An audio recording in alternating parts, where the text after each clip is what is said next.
Oh, Happy New Year and welcome from the Couch Radio Podcast, brought to you by, of course, JaysFromTheCouch.com. We're so happy you're tuning in for another week of Blue Jays talk. Whether you're watching live on YouTube or Facebook or Twitter, we go live Mondays at 6 p.m. Eastern Time, where you can watch live, ask your questions, throw some comments in there, tell us how great we're doing, all of that, and we'll put it right up on the screen and answer your questions and all of that fun stuff. But if you're not available Mondays at 6 p.m. Eastern Time, I think, after you have questions, your life decisions, don't worry, because you can catch the audio version of our podcast anywhere you find quality podcasts, Apple, Google, Spotify, Stitcher, wherever. You'll find us there. Just look us up, give us a subscribe, a rate and review, and all that stuff, and we would be forever in your debt. And I'm your host, as always, Sean Doyle. You can follow me on Twitter at JFtC. We've got a great episode for you this week, kicking off the 2022 calendar year with a great episode. We're going to look at some Blue Jays who performed, whether it performed well, underperformed, whatever have you, and what that means for them this coming season. So we're kind of a 2021 versus 2022 comparison. We've got our fake news, as always. And we've got a little celebration. But to help me do all of that, before I just start celebrating on my own, because that would be boring, we've got, joining me as always, host of the On Fact Circle Tuesdays at 6 p.m. Eastern Time, the feckless wonder himself. Happy New Year to you, sir. Happy New Year, Sean. And Happy New Year, Karen. Who is right here, host of the Sunny Side of the Dome, Thursday, 6 p.m. Eastern Time, Karen Suter. Happy New Year, Karen. And Happy New Year to you both. And being that it is a new year, January 1st is not only a monumental occasion for everybody around the world, but there's another reason why everywhere around the world is celebrating. Jays from the Couch turned 6 years old this January 1st. We started back in 2015. And I want to start this episode, first of all, by thanking everybody who's made it possible, right from the people who write at Jays from the Couch, the people who appear on this podcast with me every week. Thank you so much. We have wonderful people who I've built relationships with, including David Meads, who does our featured images on our articles as well. The background here is a shot that he took from the seat of where Jose Canseco hit that monster home run. We use his work. He does excellent photography, and we're so happy that we could partner with him. So look him up on Facebook, Dave Mead Images. Excellent work.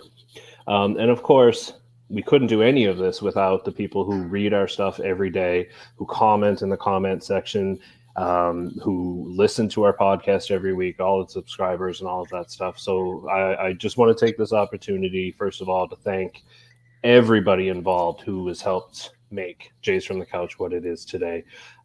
So Steve and Karen, that includes you as well. Thank you for a 2021 season that, first of all, was exciting because we got a full season of baseball, but we also had a great year at Jays from the Couch as well. So I wanted to give a special thank you to both of you as well. Thank you. Yes, thank you. 6 years. Who knows how much longer? Who knows? Could be 6 more, could be 60 more. Who knows? At this point, we can do seance versions as well, right? Like, it's 60 years is a long time. At my time. age, I may need to start doing it by either Ouija board or seance. Yes, because at some point I will not be around. I'll be haunting you still, but actually in spirit rather than weekly. Now that I believe. Okay. So on to our first item here, we've got I wanted to take a look at some key Blue Jays performances from 2021, because we could look at Vlad's 48 home runs and so on and so on. Bo Bichette, a 2020 shortstop who very well could easily become a 30-30 shortstop in the near future. And then, of course, George Springer when he was healthy. And there's lots and lots of, I mean, friggin', I just literally was about to move on without even mentioning Robbie Ray, who won a Cy Young award in Toronto. So there was lots of key highlights, as you know, if you will. But I think what might be a better conversation is if we just look at individual players and what they did in 2021 and what that means for 2022. And so we kind of each have selected performances, Blue Jays performances. And I think, Karen, we'll start with you because I know where you're going. And as soon as I had this idea, I knew where you were going to go. And I'm glad you're going there. So I'm going to throw it to you with our first 2021 performance.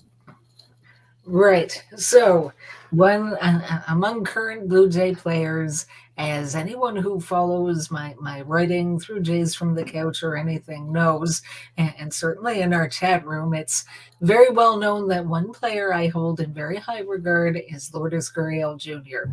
I have always liked his talents. I mean, when they signed him, I looked up his stats in Cuba, and it looked very promising, although the Cuban League isn't Major League Baseball, so comparing apples to oranges there. But, I mean, he had a bit of an inconsistent season in 2021, and really his career so far in Major League Baseball, there's been some inconsistency year to year. He's thrown, at times, when he's hot, he's one of the hottest hitters in baseball. But then what we want to see as Blue Jays fans is him putting it together and being more consistent for an entire year. So I had to look at some of his hitting stats on a month-by-month basis. So I looked at weighted runs created. And like a lot of Blue Jays, he got off to a slow start with the bat. So in April, his weighted runs created was only 50. In May, it was a little bit better. It was 77. And then for the rest of the year, he got a lot better. In June, it was 128. In July, it dipped again a bit to 83. But then in August, it was 136. And in September, and the 3 games they played in October, all the way up to 160. Then in hearing interviews with him and some comments made by Jesse Barfield a while back on Twitter, it appears that Guriel actually he was looking for help because he knew that he could do better, and he actually made some adjustments during the season. And to me, when I hear something like that, and when somebody's red hot for 2 whole months, as he was in August and September, that's not just a week or two. That to me is not just a hot streak. What that tells me, similar to what I felt about Teoscar Hernandez 2 years ago after the 2019 season, that he was up and down too, both literally and figuratively, spent a small part of that season in AAA, but he was so hot for like 2.5 months that told me that he had found himself as a major league hitter. I believe that Guriel has found himself as a major league hitter.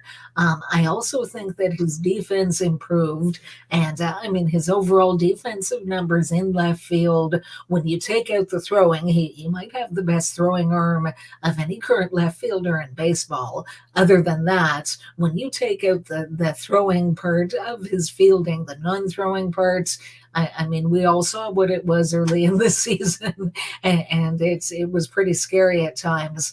But I mean, I tried to find some stats to back this up, and I couldn't, unfortunately. But just going by my eyeball test, I watch every Toronto Blue Jays game that I can, unless there's an afternoon game during the week and I'm at work. And it got to the point where, figuratively speaking, I was holding my breath anytime a ball was hit near his direction. And I can tell you honestly, for the last 2 months of the season, he didn't botch a play that he should have made. So I'm confident that even though it might not have been widely broadcast, that he was also working on his fielding. He knew that there was room for improvement, and really he hadn't spent that much time as a left fielder in Major League Baseball because he only took over the position partway through 2019. 2020 was a short season, so he still had some growing in the position to do. I believe that he's done it. I think that in 2022, we're going to see a very, very different player from the start of the season to the end of the season. I think he's going to get league MVP votes.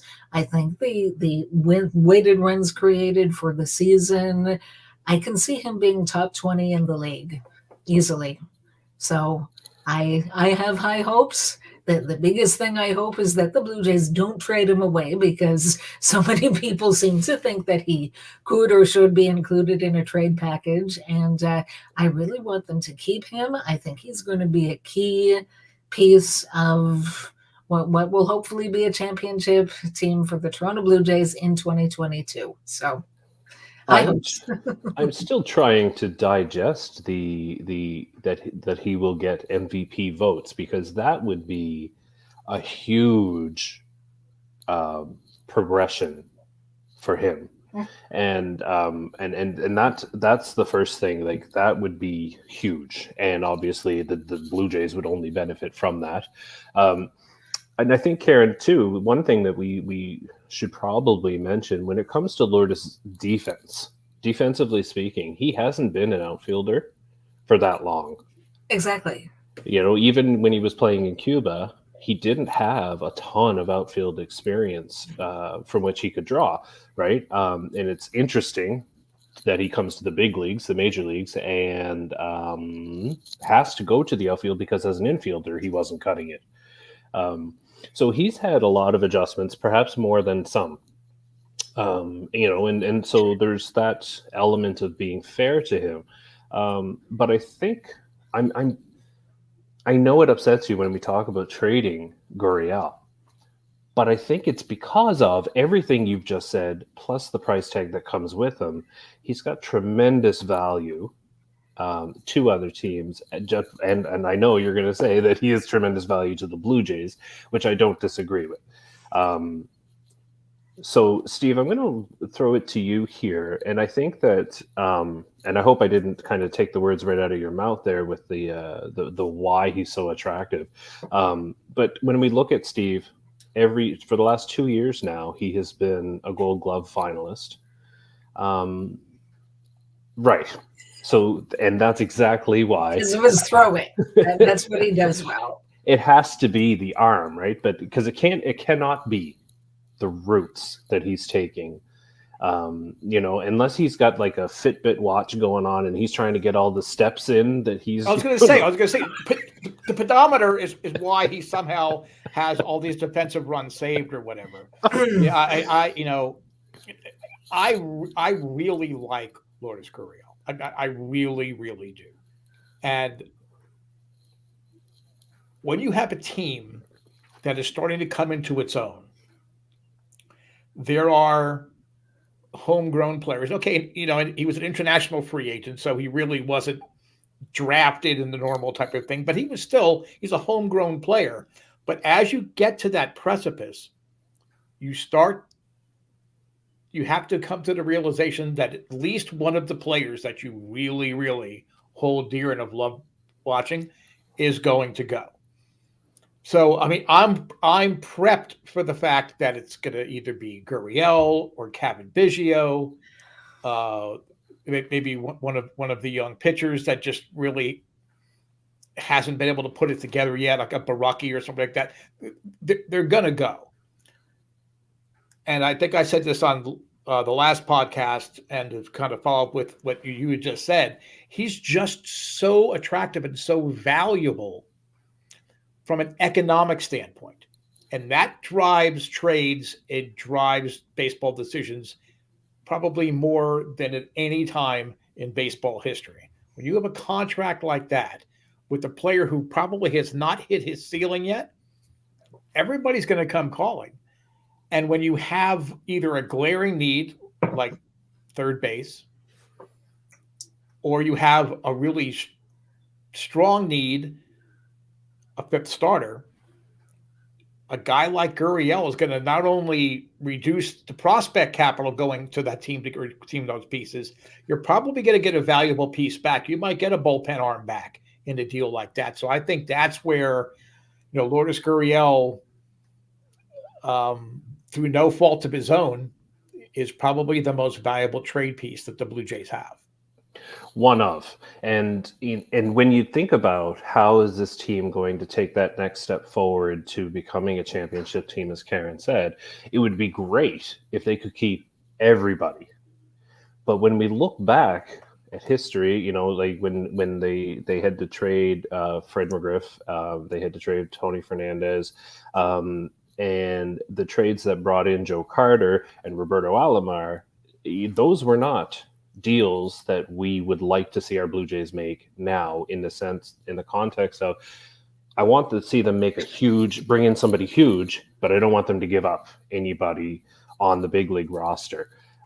Somebody's got to go, potentially, unless they're going to start throwing money at every possible position that they need, which, you know, I'm okay with that as well. I don't really care. It's not my money. It's Rogers' money, and they've got plenty. Second richest owners in Major League Baseball. Second richest owners in Major League Baseball. Did I mention they were the second richest owners in Major League Baseball? No excuse not to spend money. That's a whole other sidetrack. But it'll be interesting because I agree, Karen. He brings lots of value, but I also agree with Steve that, you know, other teams see that value too, and it very well could be you have to trade a piece of the big league roster for. And Steve mentioned Biggio. I'm not sure Kevin Biggio has the value that Lourdes Guriel does, and that kills me because I love Kevin Biggio.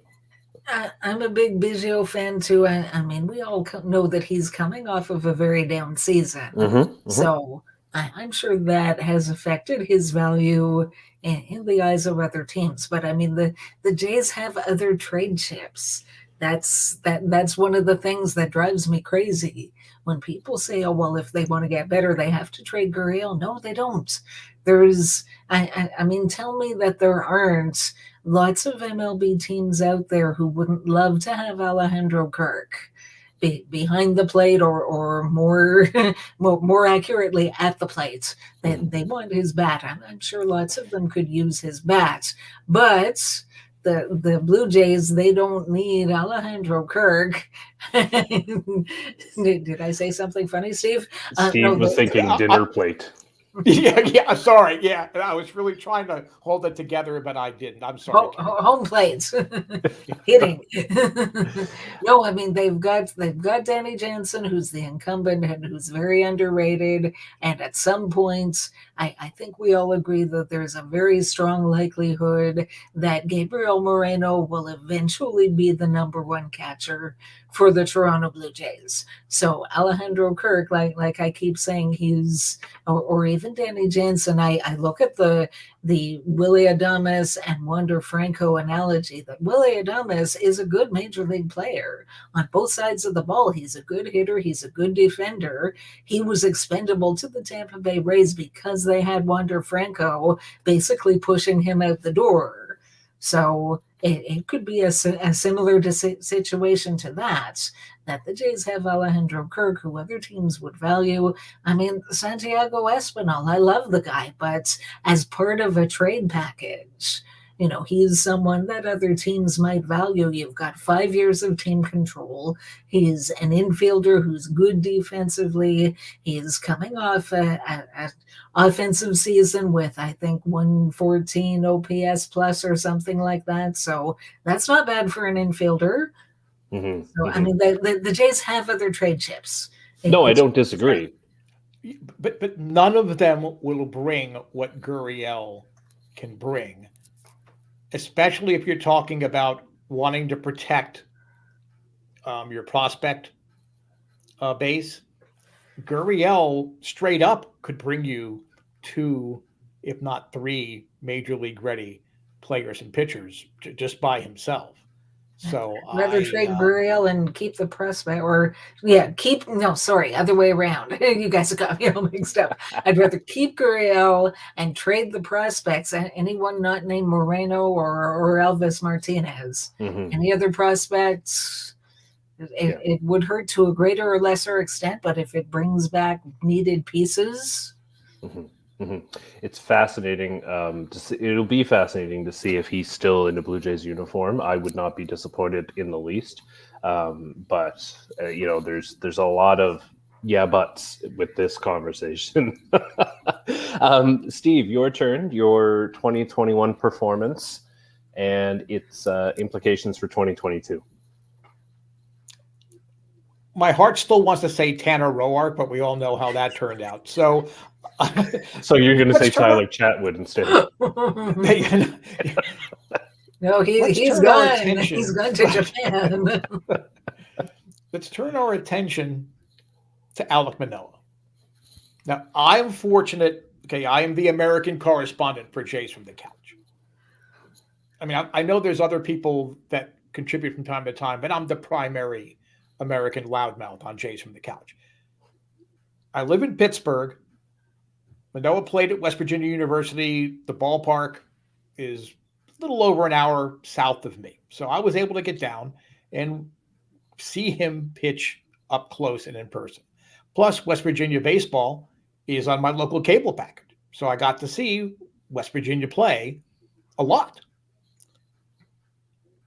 And as I watched him through his college career, you could just see, you could see the talent as a freshman, but it was like you really didn't know where the ball was going to end up from start to start, performance. You could see the progression.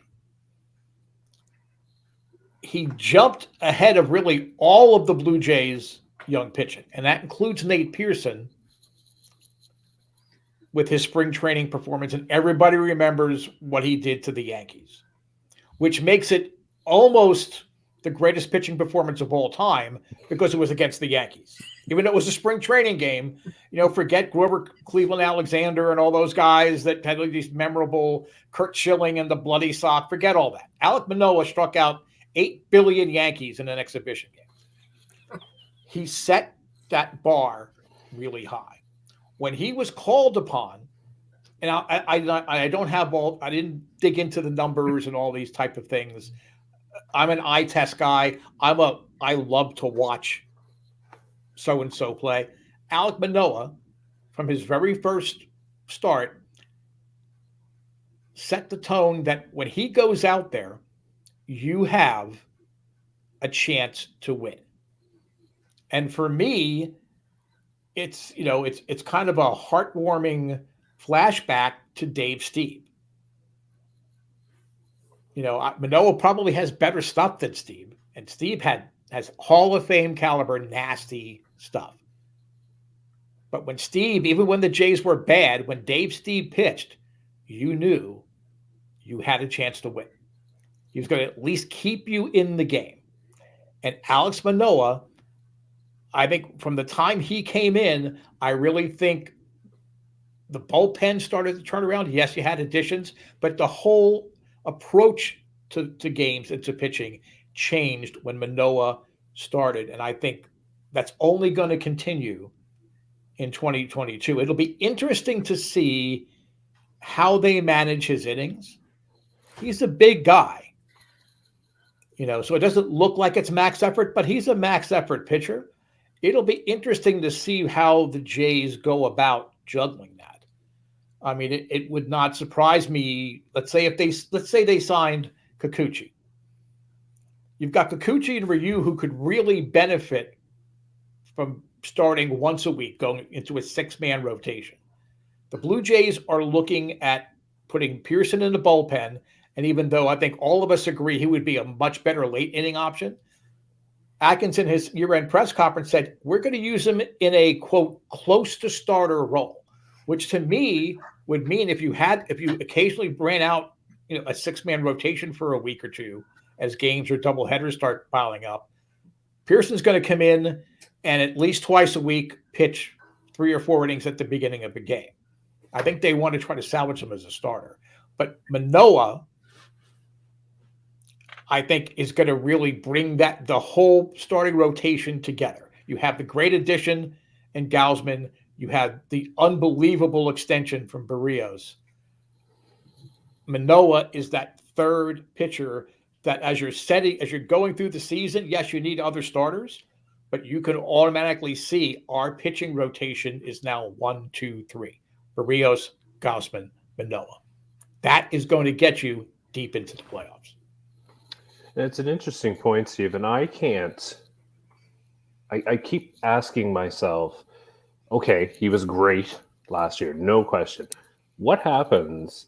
We haven't seen him struggle, right? There's I guess, like on a consistent basis, like start after start after start. We've seen him have bad outings, but we haven't seen him kind of struggle for a long period of time. I guess my question to you, Steve, is since you've seen him far more than I have, A, is it coming? And B, if it does come, how do you see him bouncing back from that?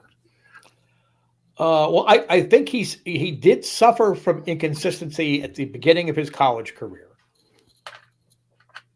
but it never seemed to face him. Even when he didn't have his command, it didn't seem to face him. He always kept his poise. And when you watched him pitch, even in difficult outings, you didn't see the Nate Pearson house of cards of confidence all come tumbling down when something went wrong. He just kept going at it. And I think, if it was a different game, he's the kind of pitcher that could have talked the manager out of, okay, look, I know, give a bunch of runs, the first couple of innings. Let me keep going. I'm feeling better. I have my command. I have it as he just has a self-confidence that you can't teach. He just has it. He knows he's talented.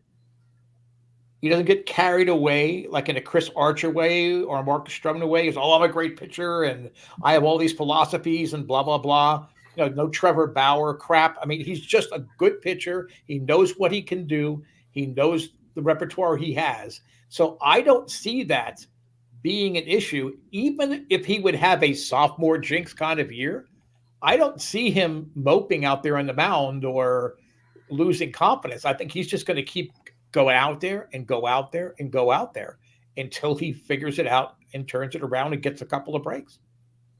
Music to my ears. I am very excited. I love watching Alec Manila starts for the things you just mentioned, that bulldog, the not backing down, that kind of stuff. I personally enjoy watching in a pitcher. Okay, so that leaves me. I'm going for the low-hanging fruit here. It's been that kind of holiday season, and just, what, let's keep it simple. My player is Randall Grichuk, and I've made some comments over the winter regarding my thoughts on Randall Grichuk. And he had a bad 2021 season. And Karen blew my mind before we went on air here because she mentioned 17 double plays that he hit into. Just for context, his struggles. He struck out less in 2021 than he has ever. Which when I would talk about Randall Grichuk, I was like, he just strikes out far too much. So that's the first thing. He struck out less. However, his on-base percentage was ridiculously low at 281. His weighted runs created plus for the season, not just 1 month, but for the season, was 85. That's well below league average. And yet somehow he still managed. So Fangraphs, I'm looking at his page now, and they put a number value on offense and defense, and his defense is what saved him at 0.6, but his offensive rating was negative 14.7. Like, that's Ryan Goins territory. Okay, if Ryan Goins could hit home runs, he might have gotten himself $10 million a year because he's a great defender. Anyway, so it's no secret, Grichuk ended up with 22 home runs, which, in this day and age is not a big deal in in Major League Baseball. So he's the one guy who I would love for the Blue Jays front office to find a way to include him in some kind of package, trade him for I don't care what, like I just don't care. Trade him for I don't know, a new mascot outfit. I don't care. Trade him. Anyway, but he's an interesting discussion for this reason that I don't know if they can trade him. I would be actually surprised if they found somebody who could take him on, making $10 million a year, putting up offensive numbers like that are Ryan Goins with power. I don't see anybody willing to take him on unless the Blue Jays pay all of his salary. And in which case, if you're going to pay all of his salary, you might as well just keep him, play him on the bench. I mean, really, what's it going to hurt? Right. George, speaking of hurt, knock on wood, George Springer is there. Right. And he, we know all about that. And Randall Grichuk can play center field if needed, which, I'm sure is helped by his glove that's as big as a friggin' tarp.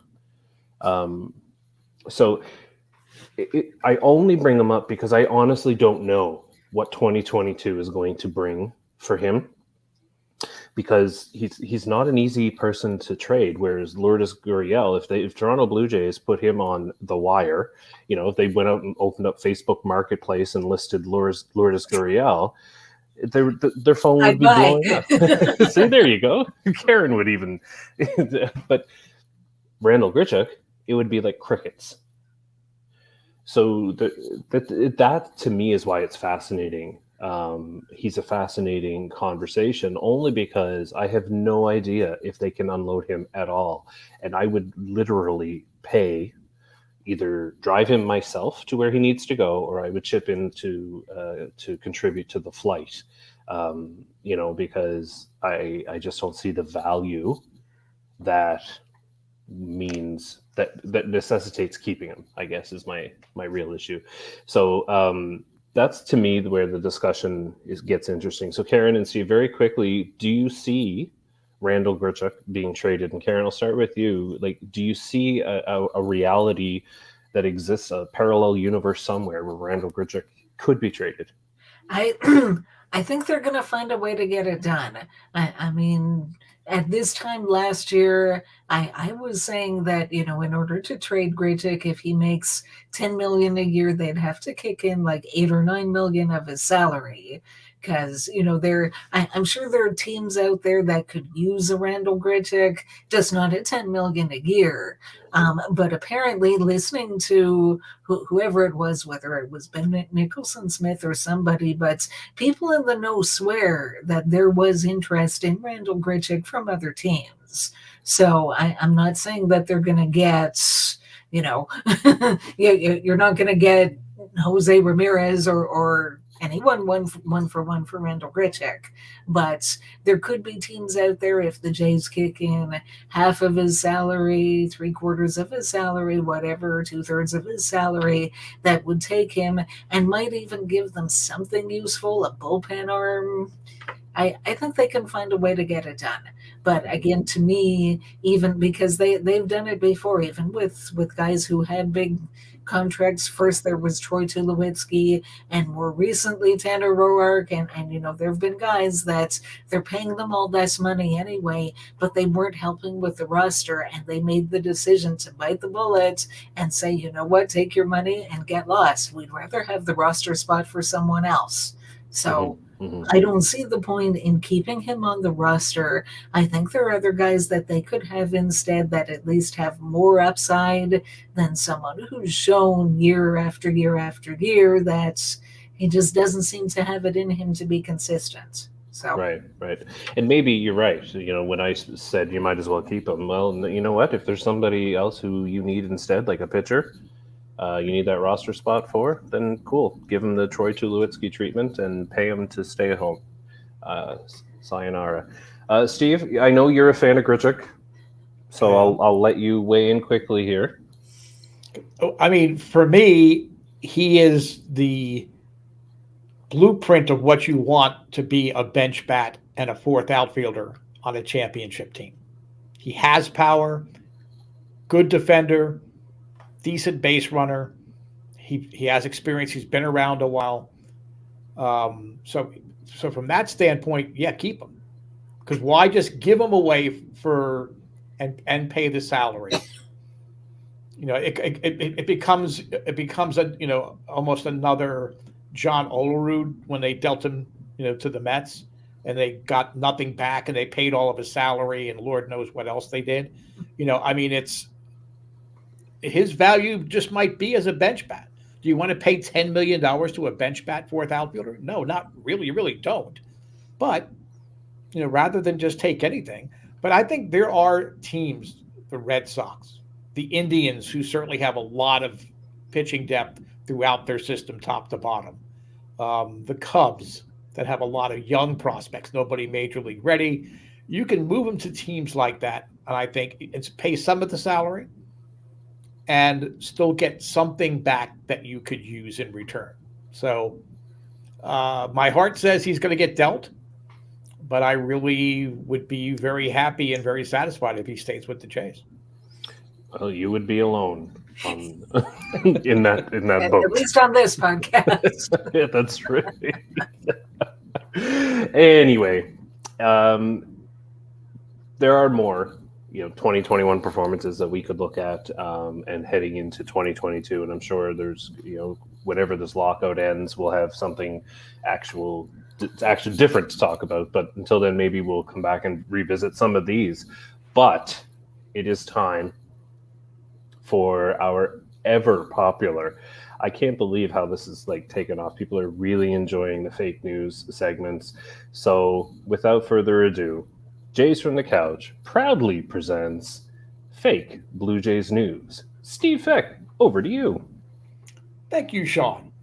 A New Year's resolution by Rogers Communications Chairman Edward Rogers could spell big trouble for the Toronto Blue Jays and their fans and all their hopes for a World Series in 2022. According to Blue Jays insider Ron McClanahan, Rogers intends to name himself manager of the Blue Jays on the day the team is on the verge of clinching a playoff spot this season, with the intention of remaining in the dugout as long as the Jays remain alive in the playoffs.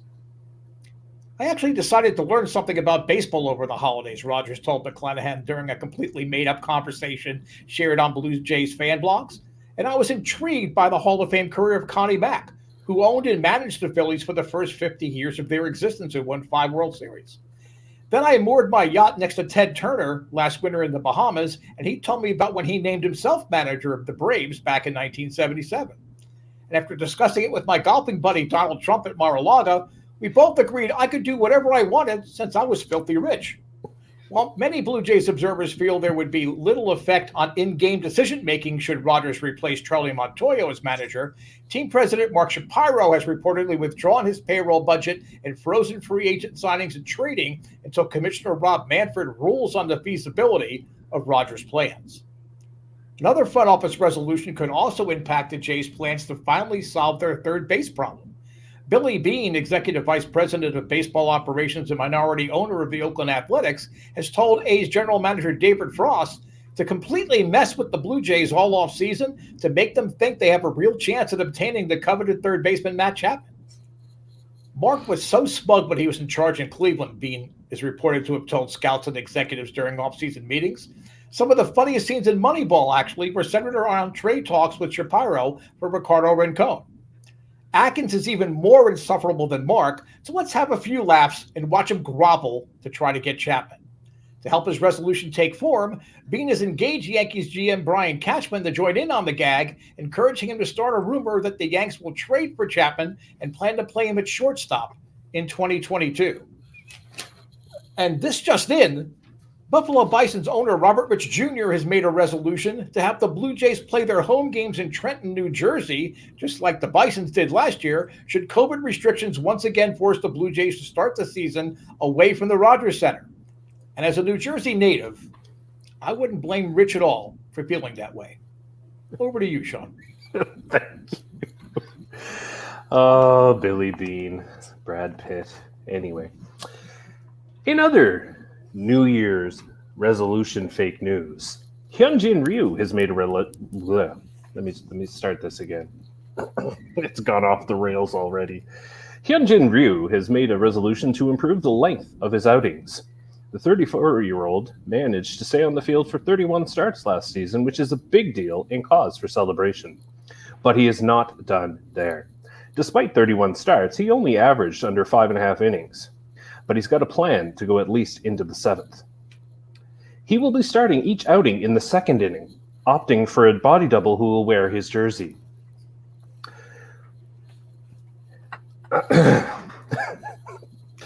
Vladimir Guerrero Jr.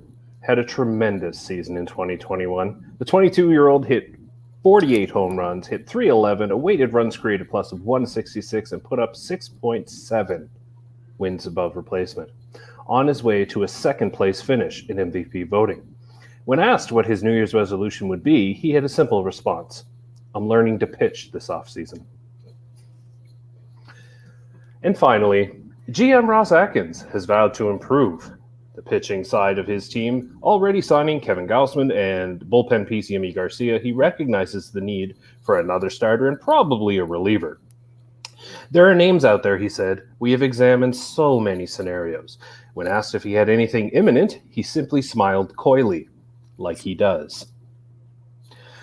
When pushed to reveal how he would live up to his resolution of improving the team, he said, "We asked Vlad to learn how to pitch."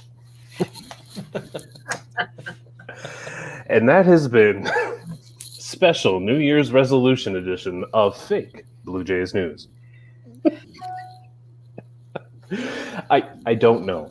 I don't know, but you know what? It's a lot of fun. I enjoy doing it, and we're going to continue doing it every week because it's just that much fun. And we're just about out of time, so before we go, let each of you let everybody know how they can follow you and all of that fun stuff. Steve, Tuesday, 6 p.m. Eastern Time, the On Feck Circle. How can everybody follow you? You can follow me on Twitter at FecklessWonder. Eventually, I'll get around to writing an article for JaysFromTheCouch.com, I guess. I probably should actually try to pull my own weight. But tomorrow night's show could lead into an article because we're going to discuss who the Blue Jays legacy player is. Who is the guy that really, not to the extent of Jackie Robinson and Roberto Clemente or guys like that, but the anniversary of Clemente's death on New Year's Eve, it got to me thinking, who really is that legacy player in Blue Jays history? And I think I might surprise you with who I land on. The Blue Jays are in an interesting situation because they haven't been around for as long as some other teams in baseball. So I'm going to be, obviously, I'll be there working behind the scenes, but I can't wait to tune into that. And Karen, Thursdays, 6 p.m. Eastern Time, how can everybody follow you and what's coming up on Sunny Side of the Dome? Yes, so I'm on Twitter at Karen Sutar1, just as it's shown there, SOUTAR1, and I'm on Twitter a lot, so love to talk to people. Mutual respect is important, so talk about baseball or other reasonable topics. And this Thursday, my last Sunny Side of the Dome, I was talking about some possibilities for the Blue Jays to add players to the team for 2022 that could potentially help them move forward. And I kind of focused more on what I thought was areas of need and sort of ran out of time. So I guess part 2 of that coming up this Thursday is more not necessarily areas of need, but more of a want than a need. So looking at players that you don't necessarily look at given the current roster and say the Blue Jays need that guy. They need someone exactly like him to move forward. But were they to get said player, how could it help them win? So excellent. We've got lots of great content both here on our YouTube channel, Facebook, and Twitter, streaming live, but also at JaysFromTheCouch.com. Thank you both for joining me for another week of Blue Jays Talk. I always enjoy our little get-togethers, as we say. Yes, very socially distanced get-togethers. Yeah.